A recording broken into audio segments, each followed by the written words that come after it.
आगे बढ़ते हैं। रामगोपाल यादव का विवादित बयान सामने आया। पहलगाम आतंकी हमले पर बोले हैं रामगोपाल यादव, हिंदू हिंदू को मार रहा है, ये कह रहे हैं रामगोपाल यादव। ये इस वक्त की बड़ी खबर है। समाजवादी पार्टी के वरिष्ठ नेता रामगोपाल यादव ने यह विवादित बयान दिया है। पहलगाम में जो आतंकी अटैक हुआ, हिंदुओं का जो नरसंहार हुआ, उस पर कह रहे रामगोपाल यादव हिंदू हिंदू को मार रहा है। सुनिए जरा क्या कहा उन्होंने। हिंदू रोज लोगों को मारते नहीं, हिंदू हिंदू को मार रहे हैं। मार रहे हैं कि नहीं मार रहे? अभी बनारस में लड़की के साथ जो रेप किया, गैंग रेप, तमाम लोगों ने, हिंदू लड़की थी और लड़के सब हिंदू थे, कौन सा मुसलमान था? ये बातें इतने बड़े संगठन के नेता को करनी नहीं चाहिए। इस वक्त देश को एक रखने की ज़रूरत है। जब दुश्मन सामने खड़ा हो तो हम ये बातें करेंगे। हिंदू रोज लोगों को मारते नहीं, हिंदू हिंदू को मार रहे हैं। मार रहे हैं कि नहीं मार रहे? अभी बनारस में लड़की के साथ जो रेप किया, गैंग रेप, तमाम लोगों ने, हिंदू लड़की थी और लड़के सब हिंदू थे, कौन सा मुसलमान था? ये बातें इतने बड़े संगठन के नेता को करनी नहीं चाहिए। इस वक्त देश को एक रखने की ज़रूरत है। जब दुश्मन सामने खड़ा हो तो हम ये बात। तो सुना आपने क्या कहा प्रोफेसर रामगोपाल यादव ने कि हिंदू तो हिंदू को मार रहा है। वैसे भी बहुत क्राइम हो रहा है, एक दूसरे को लोग मार रहे हैं। ये जो समय है वो एकजुट रहने का है, इस तरह की बातें करने का नहीं है। लेकिन जरा देखिए, सवाल कई खड़े हो रहे हैं। सवाल ये भी कि देश के प्रति, देश की आत्मा पर इतनी बड़ी चोट सरहद पार से आए उन आतंकियों ने की। धर्म पूछा, गोली मारी। ये बिल्कुल स्पष्ट है। एक एक विक्टिम ने, उसके परिवार ने इस बात को बताया है, चाहे वो 10 साल का छोटा बच्चा हो या फिर कोई बुजुर्ग या फिर वो महिला जिसकी मांग उजड़ गई, जिसके पति को गोली मार दी गई। सबने इस बात की तस्दीक की है कि आतंकियों ने पूछा कि हिंदू एक तरफ हो जाओ, मुसलमान एक तरफ हो जाओ। कभी कलमा पढ़वाकर अलग अलग तरीकों से तस्दीक की गई कौन हिंदू है और उसके बाद गोली मारी गई। और यहां पर देश के अंदर इस तरह का बयान जब सामने आता है तो कई तरह के सवाल खड़े करता है कि क्या आप सामाजिक एकता की बात कर रहे हैं, या जो देश के प्रति जो बिल्कुल स्पष्ट नियत है उसको आप कवर फायर देने की कोशिश कर रहे हैं, या उस पर पर्दा डालने की, उसको ढकने की कोशिश कर रहे हैं।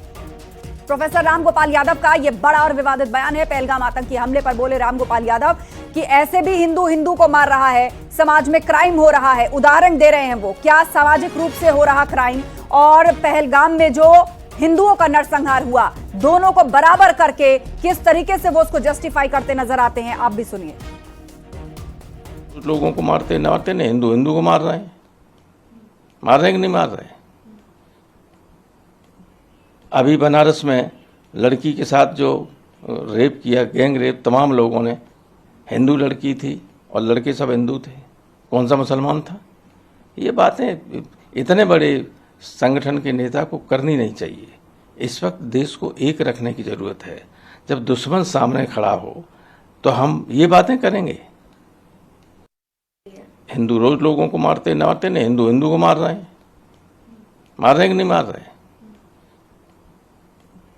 अभी बनारस में लड़की के साथ जो रेप किया, गैंग रेप, तमाम लोगों ने, हिंदू लड़की थी और लड़के सब हिंदू थे, कौन सा मुसलमान था? ये बातें इतने बड़े संगठन के नेता को करनी नहीं चाहिए। इस वक्त देश को एक रखने की ज़रूरत है। जब दुश्मन सामने खड़ा हो तो हम ये बातें करेंगे। हिंदू रोज लोगों को मारते नहीं, हिंदू हिंदू को मार रहे हैं। मार रहे हैं कि नहीं मार रहे? अभी बनारस में लड़की के साथ जो रेप किया, गैंग रेप, तमाम लोगों ने, हिंदू लड़की थी और लड़के सब हिंदू थे, कौन सा मुसलमान था? ये बातें इतने बड़े संगठन के नेता को करनी नहीं चाहिए। इस वक्त देश को एक रखने की ज़रूरत है। जब दुश्मन सामने खड़ा हो तो हम ये बातें करेंगे। हिंदू रोज लोगों को मारते नहीं, हिंदू हिंदू को मार रहे हैं। मार रहे हैं कि नहीं मार रहे? और बीजेपी प्रवक्ता एसएन सिंह इस वक्त हमारे साथ फोन लाइन पर जुड़ रहे हैं। एसएन सिंह जी, सबसे पहले आपकी प्रतिक्रिया। एक तरफ रॉबर्ट वाड्रा ने बयान दिया था जहां वो कह रहे थे कि देश का मुसलमान खुद को कमजोर महसूस कर रहा है, जब बाबर औरंगजेब की बात होती है तो उनको दुख पहुंचता है, हिंदू मुसलमान समाज में किया जाता है। और प्रोफेसर रामगोपाल यादव कह रहे हैं ऐसे भी हिंदू हिंदू को मार रहा है, तो हिंदू मुसलमान करने की जरूरत क्या है? जो है बड़ी संजीदगी से बयान देना चाहिए। राजनीति नहीं करनी चाहिए, लेकिन कुछ लोग राजनीति से आवाज नहीं आते हैं। कल कांग्रेस के वरिष्ठ नेता का ये बयान आना कि मुसलमान प्रताड़ित हो रहे हैं, इस नाते ये घटना हुई है, तो उनसे पूछा जाए कि इसके पहले जो 4000 घटनाएं हुई थी देश की आजादी के बाद और उनके सरकार में 26/11 की घटना होती है, क्या वो प्रताड़ित किए थे? नहीं, ये तो आतंकवादी घटना है। हमारे पड़ोस में पूरी दुनिया जानती है कि आतंकवाद के जनक बसते हैं, रचते हैं और वो ऐसी घटनाओं को अंजाम देते हैं। फिर भी जो नबी बयान दे रहे हैं वो, मुझे लग रहा है कि ये समय नहीं है कि आप इस तरह के बयान दें। अब राम गोपाल जी का बोलना ये दर्शाता है कि हर बात में राम गोपाल जी को मीडिया का आकर्षण चाहिए। भैया आप क्या बताना चाहते हैं? जो पीड़ित परिवार है वो कह रहा है, जो औरतें बची हुई हैं, जो बेटी बची हुई है, जो बेटा बचा हुआ है, वो कह रहा है कि हमसे धर्म पूछा गया। तो ये स्वीकार लेने में कहाँ की राजनीति आ गई? क्योंकि ऐसे लोगों को इस तरह के निंदनीय बयान देना है। आप स्वीकारिए तो कि वहाँ धर्म पूछा गया, इसमें क्या दिक्कत है? अगर किसी ने धर्म पूछा वो आतंकवादी है तो आप कहिए कि हाँ धर्म पूछा। आप जाति पूछते हैं, वो धर्म पूछता है, लेकिन अब भी आप राजनीति नहीं करते हैं। भैया आपके पार्टी के नेता कहते हैं कानपुर में हम शुभम द्विवेदी जी के घर क्यों जाएंगे, उनसे मेरा क्या रिश्ता है? आशा जी आप बताइए, इससे बड़ा रिश्ता क्या हो सकता है कि एक हमारे प्रदेश का नागरिक है, एक हमारे देश का नागरिक है, जिससे हमारी भावनाएं जुड़ी है, जिससे हमारी संवेदनाएं जुड़ी है, जिससे हमारा मानवता धर्म जुड़ा हुआ है। ऐसे जगहों पे आप कहते हैं कि हमारा क्या रिश्ता है? मुझे लगता है कि आज संपूर्ण देश इस घटना में एक साथ खड़ा हुआ है। ऐसे में जो भी इस तरह के बयान दे रहे हैं, मैं ऐसे बयानों की निंदा करता हूँ, निंदा करता हूँ। जी, बीते काफी समय से एसएन सिंह जी जातिगत जनगणना की बात इस देश में हो रही थी, पीडीए की बात इस देश में हो रही थी, पिछड़ों दलित पॉलिटिक्स बहुत ही एग्रेसिव तरीके से जा रही थी। इस आतंकी हमले के बाद एक सवाल लोगों ने पूछा कि देखिए उन्होंने धर्म पूछा है, जाति नहीं पूछी, इसीलिए आप बटकर रहेंगे तो देखिए सरहद पार से कितना बड़ा खतरा आपके लिए खड़ा है। तो प्रोफेसर राम गोपाल यादव का बयान कि हिंदू ही हिंदू को मार रहा है, ऐसे भी बहुत क्राइम हो रहा है, तो हिंदू मुसलमान करने की आवश्यकता नहीं है, कहीं ना कहीं उस पॉलिटिक्स को भी कटघरे में खड़ा किया जा रहा था, जिसके बाद अब ऐसा बयान आता है। ये तो स्वार्थ वाला बयान है, ये तुष्टीकरण वाला बयान है, ये किसी ऐसे चीज का बयान है कि हम किसी को खुश करने के लिए कुछ भी कर दें। आप स्वीकारिए, सच्चाई को स्वीकारने में क्या दिक्कत है? क्या राम गोपाल यादव जी हिंदू नहीं है? राम गोपाल यादव जी से पूछिए किसको किसकी हत्या की है? राम गोपाल कहाँ आतंकवादी बन गए या कोई हिंदू कहाँ आतंकवादी बन गया? अगर कोई आतंकवादी घटनाओं को अंजाम देता है और वो हिंदुओं को पूछ के मारता है तो इसमें कहने में क्या लगा है? उससे बेहतर तो ओवैसी जी है। ओवैसी ने कल कहा कि हाँ धर्म पूछ कर इस घटना को अंजाम दिया गया। अगर आप इतना नहीं स्वीकारते हैं तो आप क्या बताना और दिखाना चाहते हैं कि हम एक धर्म के साथ खड़े हैं? अरे धर्म के साथ मत खड़े हुई, देश के साथ खड़े हुई। आज देश के साथ खड़े होने का समय है। इस देश में तो सभी धर्म के लोग हैं, लेकिन आतंकवादियों ने धर्म पूछा। आप धर्म को बचाने का कार्य क्यों कर रहे हैं? ठीक है, हमारे साथ अशोक यादव जी जुड़ गए, सपा प्रवक्ता। अशोक यादव जी, सबसे पहले तो इस बयान पर आपकी प्रतिक्रिया। उम्मीद है आप ये नहीं कहेंगे कि ये उनका निजी बयान है, क्योंकि प्रोफेसर राम गोपाल यादव कोई ना तो प्रवक्ता है और ना ही पार्टी के कोई ऐसे नेता हैं। वो थिंक टैंकर्स के रूप में जाने जाते हैं, वो फाउंडिंग मेंबर्स के रूप में जाने जाते हैं। उनकी कही गई बात में वजन होता है, उसको क्यों ना पार्टी लाइन समझी जाए। अभी तक आप लोग ये सवाल खड़े कर रहे थे कि आतंकी घुसे कैसे, लेकिन आज आप ये कह रहे हैं कि हिंदू ही हिंदू को मार रहा है। इसमें उन्होंने गलत क्या कहा था जी? आप ये बताइए, आए दिन हमारे दलित समाज की बारात पर हमला किया जाता है, आए दिन हमारे दलित समाज के लोगों को पेट्रोल डाल के जिंदा जला दिया जाता है, आए दिन पीडीए समाज के लोगों को उत्पीड़न किया जाता है। ये कौन करता है? ये तो वही अपर कास्ट के कुछ लोग हैं जो तमाम ऐसी घटनाएं देखने को मिलती हैं जो पीडीए के लोगों को सता रहे हैं। तो इसमें गलत क्या कहा उन्होंने? भाई जब पीडीए के लोगों को आप जो हम हिंदू नहीं मानते हो, जब चुनाव आता है तो उनको हिंदू बना देते हो, तो उन्होंने क्या गलत कहा कि आए दिन हिंदू हिंदू को मार रहा है? तो इसमें कोई गलत बात उन्होंने नहीं कही। और दूसरी बात अभी हमारे भाजपा के साथी कर रहे थे, देखिए एक जो पाकिस्तान का एजेंडा था कि वहां पर धर्म पूछ के मारा जाए आतंकवादियों के द्वारा, हमारे जो टूरिस्ट थे, और उसके पीछे जो उसका हिडन एजेंडा था ताकि देश में हिंदू मुसलमान के बीच नफरत पैदा की जा सके, उसको और बढ़ावा मिल सके। यही काम तो भाजपा कर रही है आशा जी, भाजपा यही काम कर रही है। अब तो उसकी राजनीति की यूएसपी यही है, हिंदू मुसलमान के बीच झगड़ा कराना, हिंदू मुसलमान के बीच नफरत पैदा करना। आप ये बताइए कि जब पूरा देश मरमाहत था, पूरे देश के आंसुओं के सैलाब में डूबा था, उसमें भाजपा क्या कर रही थी? उसमें भाजपा पोस्टर बनवा रही थी, और उस पोस्टर में क्या छपवा रही थी? जो घिबली के तहत कार्टून बनवा रही थी, जो हमारा जो लोग मारे गए उनका, तो आप इस लेवल तक जा करके हमारे देश के लोगों के साथ आप राजनीति के अखाड़े में कूद रहे हो, उनके संवेदना से खेल रहे हो, उसके बाद कह रहे हो समय आया देश के साथ खड़े होने का। अशोक यादव जी, आपकी सारी बातें, आपके सारे बिंदु उस वक्त उस मंच के लिए उपयुक्त समझे जा सकते हैं जब देश में चुनाव चल रहा हो, आपके हाथ में भी चुनावी मंच का माइक हो और एसएन सिंह जी के भी हाथ में चुनावी मंच का माइक हो। खूब जमकर एक दूसरे पर वोट बैंक की पॉलिटिक्स के आप लोग आरोप लगाइए, खूब जमकर के आंकड़ेबाजी कीजिए और अपने अपने क्षेत्रों के क्राइम गिनाइए। लेकिन ये जो नरसंहार हुआ है, ये देश की आत्मा पर हमला है। आप समझ रहे हैं उस चीज को? सरहद पार बैठा एक आतंकी धर्म पूछता है, तस्दीक करता है और गोली मारता है। ये हिंदुओं की टारगेटेड किलिंग है। उसमें हमारे देश के नेता बयान देते हैं कि यहाँ तो समाज में इस तरह से होता रहता है। ये आपका अंदरूनी मामला नहीं है, ये आपका चुनावी मंच नहीं है। यहाँ ना तो पार्लियामेंट है और ना ही विधानसभा है जहां एक दूसरे को आप लोग चीख चीख कर गिरेबान पकड़ेंगे एक दूसरे का। ये देश के प्रति हमला है और इस तरह के बयान अगर देश के अंदर से दिए जाएंगे तो आप सोचिए सरहद पार क्या संदेश जाएगा, क्या संदेश जाएगा। आस्था जी, देखिए इस देश में इसके पहले भी जिस तरह से पाकिस्तान को सबक सिखाने के लिए मोदी सरकार 2016 में, 2017 में, 2019 में पाकिस्तान को सबक सिखाने के लिए उन्होंने कहा था ना कि सिंधु नदी का जल समझौता हम रद्द कर देंगे। आप ये बताइए, सरकार लफाजी किए जा रही है, पाकिस्तान के खिलाफ क्यों नहीं कदम उठाई? उस समय पुलवामा के बाद भी पूरा विपक्ष सरकार के साथ खड़ा था। जब जब पाकिस्तानियों की तरफ से हमला किया गया, पूरा विपक्ष एक सुर में सरकार के साथ खड़ा था। लेकिन मोदी सरकार, आप बताइए, आप बयान दिखाइए इंडिया टुडे को लेकर के, इकोनॉमिक टाइम में माननीय मोदी जी का बयान है, नितिन गडकरी जी का बयान है, फॉरेन मिनिस्ट्री के स्पोक्स पर्सन का बयान है, सिंधु नदी जल को समझौता को रद्द करने के लिए क्यों नहीं सरकार रद्द किया आज तक? सिर्फ और सिर्फ उनको इस तरह लफाजी करना है, पाकिस्तान के खिलाफ कोई कड़ा एक्शन नहीं लेना है।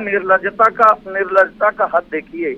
अगर दुश्मन देश में ही बैठा है तो विदेश जाने की क्या आवश्यकता है? कल जो राहुल गांधी जी के रिश्तेदार रॉबर्ट वाड्रा जी का बयान आया है, पाकिस्तान के सभी अखबारों में छपा है कि भारत के लोग ही मान रहे हैं कि वहाँ पे मुसलमानों के साथ इस तरह से हो रहा है। आज जब राम गोपाल यादव जी का बयान इस तरह से आएगा और समाजवादी पार्टी के प्रवक्ता यहाँ बैठ के ये स्वीकारने के लिए तैयार नहीं होंगे, मैं दोबारा चुनौती देते हुए पूछता हूँ आस्था जी कि वहाँ धर्म पूछा गया कि नहीं पूछा गया?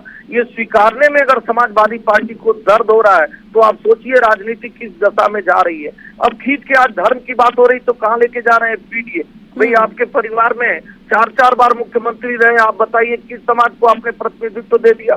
सबसे ज्यादा दलितों पर अत्याचार करने वाले समाजवादी पार्टी, बाबा साहब को भूमाफिया कहने वाले समाजवादी पार्टी, दलित महिलाओं के साथ दुष्कर्म करने वाले समाजवादी पार्टी, दलितों की जमीन लूटने वाले समाजवादी पार्टी। आज बात इसकी नहीं हो रही है। आज समाजवादी पार्टी के चरित्र को नहीं बताया जा रहा है। आज बताया जा रहा है कि राजनीति क्यों दो तरीके से हो रही है। जब शुभम द्विवेदी के घर जाना है तो भी कह रहे हैं कि हमारा संबंध नहीं है। अरे वो हमारे देश का नागरिक है, हमारे प्रदेश का नागरिक है, मानवता है, भाव है, हम क्यों नहीं संवेदना प्रकट ठीक है एसएन सिंह जी। और इस वक्त हमारे साथ अनुराग भदौरिया जी जुड़ गए, सपा प्रवक्ता। अनुराग भदौरिया जी, जिस तरह का बयान प्रोफेसर राम गोपाल यादव ने दिया है, उन्होंने दो चीजों को बिल्कुल बराबर और समानांतर खड़ा कर दिया कि एक तरफ तो हमारे देश में शायद कोई चुनाव चल रहा हो, चुनावी मंच हो और एक दूसरे के वोटर को लेकर पक्ष विपक्ष एक दूसरे पर आरोप लगा रहे हो कि उसने उसका क्राइम किया, उसने उस जाति को छेड़ा, उसने उस जाति को दबाया, वो उसके हितैषी और हम इसके हितैषी। और दूसरी तरफ वो आतंकी जो सरहद पार से आया था, सिर्फ ये पूछकर कि हिंदू कौन है, उसने सरों में गोली मारी, लोगों के हिंदुओं का नरसंहार किया। आप सोचिए, रॉबर्ट वाड्रा साहब ने जो बयान दिया है वो पाकिस्तान के अखबारों की हेडलाइन बनकर छपा है। तो हमारे देश के नेता जब इस तरह का बयान देंगे तो क्या छवि जाएगी? यही तो सामाजिक एकता तोड़ने की कोशिश है और उस चीज को आप लोग स्वीकार रहे हैं कि यही आतंकियों की नीयत है, यही आतंकिस्तान की नीयत है। पर उसको खाद पानी नहीं मिलेगा जब यहां के नेता इस तरह की बात करेंगे। आप तक आवाज पहुंची अनुराग जी? तो लगता है फोन कट गया अनुराग जी का। ये सवाल एसएन सिंह जी आपसे मेरा कि अब तो जो सेपरेटिस्ट लीडर है मीरवाइज उमर फारूक, वो तक प्रदर्शन कर रहे हैं कश्मीर घाटी में। पक्ष विपक्ष वहां हर कोई मोमबत्तियां लेकर, पोस्टर बैनर लेकर आतंकियों के खिलाफ प्रदर्शन कर रहा है, इस घटना के विरोध में नारे लगा रहा है। तो हमारे देश के नेताओं को क्या समस्या है? वो क्यों रोज नए नए उदाहरण और नए नए कुतर्क ढूंढ ढूंढ कर ला रहे हैं? नहीं, देखिए, ये चरित्र बन गया है। आप राजनीति करिए, लेकिन राजनीति किस विषय पे कर रहे हैं? राजनीति कहाँ पे कर रहे हैं? राजनीति कैसे जगह पे कर रहे हैं? निहत्थे लोग जो सैलानी हैं, जो घूमने जाते हैं, जो पर्यटक हैं, उन पे अगर आतंकवादी हमला होता है, कायराना हमला होता है, धर्म पूछकर हमला होता है, तो संपूर्ण देश एक साथ खड़ा है। आप उस देश के साथ खड़े हुए। अब देखिए, भारत के किसी भी नागरिक के पास अगर न्यूज 18 उत्तर प्रदेश का कैमरा पर्सन जाए और जिम्मेदारी से पूछे तो वही कहेगा हम देश के नागरिक हैं, देश हमारे लिए प्रथम है। कश्मीर के लोग भी कह रहे हैं, लेकिन इन राजनीतिक पार्टियों का को क्या हो गया है? कि वो अपने पुराने चरित्र को यहाँ भी दिखाने का, प्रदर्शित करने का कार्य करते हैं। आज आपको ये कहना चाहिए कि नहीं, उन्होंने धर्म पूछा, हम धर्म में नहीं बटेंगे। अगर कोई जाति पूछेगा, हम जाति में नहीं बटेंगे। अगर कोई पूरा पश्चिम पूछेगा, उत्तर दक्षिण पूछेगा, हम नहीं बटेंगे। ठीक है। हम और भारत ठीक है हसन सिंह जी, अनुराग भदौरिया जी दोबारा जुड़ चुके हैं हमारे साथ। अनुराग जी, सवाल यही है कि अब तो सेपरेटिस्ट लीडर भी हाथों में मोमबत्ती और पोस्टर बैनर लेकर आ गए कश्मीर घाटी में इस आतंकी घटना का विरोध करने के लिए, और हमारे देश में चुन चुनकर नेता रोज नए नए लॉजिक लेकर आ रहे हैं। रॉबर्ट वाड्रा साहब ने जो कुछ कहा पाकिस्तान के अखबारों के हेडलाइन में है वो। हेलो जी, मेरी आवाज पहुंच रही है अब तक? पहुंच रही। क्या पूछना चाह रहे हैं? पहले सवाल तो पूछ लीजिए, मुझे तो पता ही नहीं आप पूछ क्या रहे हैं। नहीं, आपका फोन कट गया था। सवाल तो मैंने आपसे 2 बार पूछा है, लेकिन फिर मैं दोहरा देती हूँ। प्रोफेसर राम गोपाल यादव ने जो बयान दिया है, हिंदू ही हिंदू को मार रहा है, क्या ये कोई चुनावी मंच है जहां जातियों को लेकर और अपने अपने वोटर को लेकर आप दोनों एक दूसरे पर आरोप लगा रहे हैं? दीजिए, अरे आप मेरे कान में मोबाइल लगा दिए, बयान तो सुनाइए। मैंने क्या बोला है, सुन तो लूं। अच्छा, आपने सुना ही नहीं है? आपके पार्टी के सीनियर लीडर ने क्या तो बयान दिया है? आप कमाल है। पर कोई बात नहीं, आप कुछ सेकंड रुक जाइए, मैं प्ले करवा देती हूँ। प्ले कर दीजिए जरा बयान, और लूप में 2 बार प्ले करिएगा। हिंदू रोज लोगों को मारते नहीं, हिंदू हिंदू को मार रहे हैं। मार रहे हैं कि नहीं मार रहे? अभी बनारस में लड़की के साथ जो रेप किया, गैंग रेप, तमाम लोगों ने, हिंदू लड़की थी और लड़के सब हिंदू थे, कौन सा मुसलमान था? ये बातें इतने बड़े संगठन के नेता को करनी नहीं चाहिए। इस वक्त देश को एक रखने की ज़रूरत है। जब दुश्मन सामने खड़ा हो तो हम ये बातें करेंगे? हिंदू रोज लोगों को मारते नहीं, हिंदू हिंदू को मार रहे हैं। मार रहे हैं कि नहीं मार रहे? अभी बनारस में। ठीक है अनुराग जी, बोला कि किसी नेता ने, बीजेपी के किसी नेता ने कुछ कहा है ना, तभी तो लगा कि इस समय ये वक्त है ये बात करने का। हमारा दुश्मन मेरे सामने खड़ा है, हमें मिलके लड़ना है। ये इस समय वक्त ये सब फालतू बात करने का नहीं। किसी कॉन्टेस्ट में कह रहे हैं ना, वो उसको भी सुनाई किसके कॉन्टेस्ट में उन्होंने बोला है, वो क्या गलत कह रहे हैं कि भाई ये वक्त साथ रहने का है, ये वक्त साथ मिलके लड़ने का है, ये वक्त एक दूसरे को नीचा दिखाने का नहीं है।